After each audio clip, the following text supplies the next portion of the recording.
Hey, what's up guys? Welcome back to the Fish Room. My name is Travis and welcome back to another video. So today we're going to be talking about fish aggression here in the 300-gallon reef, more specifically clownfish aggression. I am going to answer a question regarding a couple other fish you guys had in the comment section, but outside of that, we're going to focus on clownfish. Now, the reason why I made this video is I came home from my Puerto Rico BJJ trip and I noticed that my black and white Ocellaris clownfish was dead. And this is one of my favorite fish. If you guys have been here for a while, the black and white Ocellaris have basically gone with me through every tank that I've had. It's one of the very first clownfish I've ever had. Granted, I've had a couple different pairs of them. And unfortunately, I found her dead. Now, what happened? Well, I have a strong suspicion, because this did happen while I was on my trip, that this clownfish, who's currently living in her house, killed her. Now, I say that because that clownfish has been extremely aggressive over the last several months, not only to that black and white Ocellaris who used to live in this Goniapora and now currently now she is living in it. She's been very aggressive to that fish along with the other clownfish in this tank, and I think it just kind of built up over time and she took her out and moved into her home. Now, when it comes to the clownfish in this tank, I have again that one larger tomato clown. I have two of these skunk clownfish. And then I have two more little tomato clowns. Now, when it comes to, you guys might be wondering, like, why do I have so many clownfish? Maybe that's what the problem is. Because the tank is so large, I haven't had any issues up until recently. Each one of these clownfish kind of has their own home in here. So, for example, the skunk cleaner clownfish like to live. They both live inside this Gorgonian. They just stay in there all the time. Before she moved in, the black and white Ocellaris lived in the Goniapora.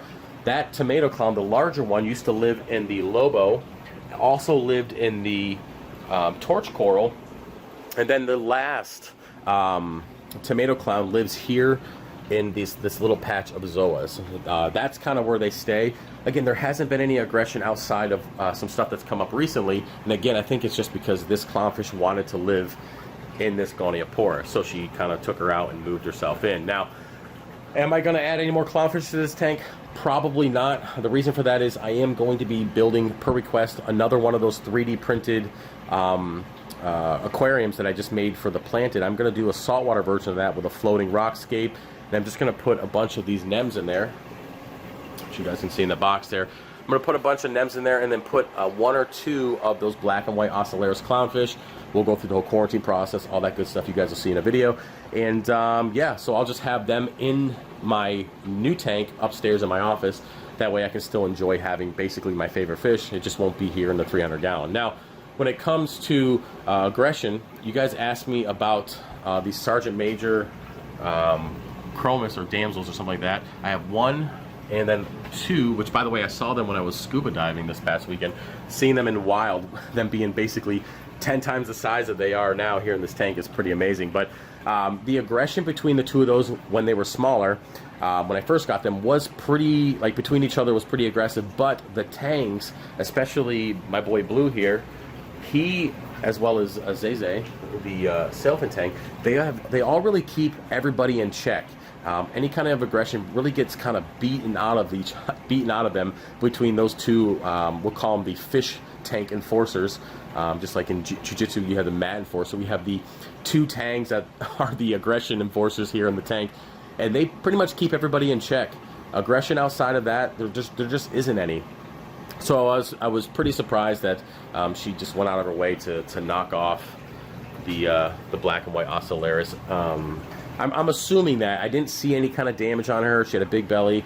She even dead, she looked like she was full and there wasn't any issue. So I think it was just pure aggression. So that's unfortunate, and unfortunately it is part of the hobby, keeping these guys in a glass box. So outside of that, I will not be adding any more tangs to this tank unless I can get myself a 6-inch plus clown tang, which is the last fish on my bucket list. If I can get a hold of one of those, that'd be pretty sweet, but I've had 3 or 4 of them and haven't been able to get them through quarantine, so I'm kind of giving up on that for now. So outside of that, everything is good. The tank is doing well. There will be a video coming up where I did a water change, cleaned out the bottom of the tank. I also did a coral cutting video. I got to edit both of those. Those will be out here. You guys can see how much coral I'm pulling out of this tank.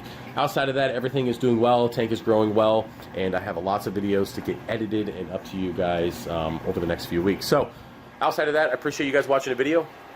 If you have any questions or any kind of recommendations, feel free to put that stuff in the comment section. If you want to support the channel, head over to fishofhex.com. For the month of May, it's 30% off all corals with the code CLEANHOUSE30%. And of course, it's always buy 3, get 1 free on all 3D printed items at checkout. So with that, I appreciate the support, and I will see you in the next video. Peace.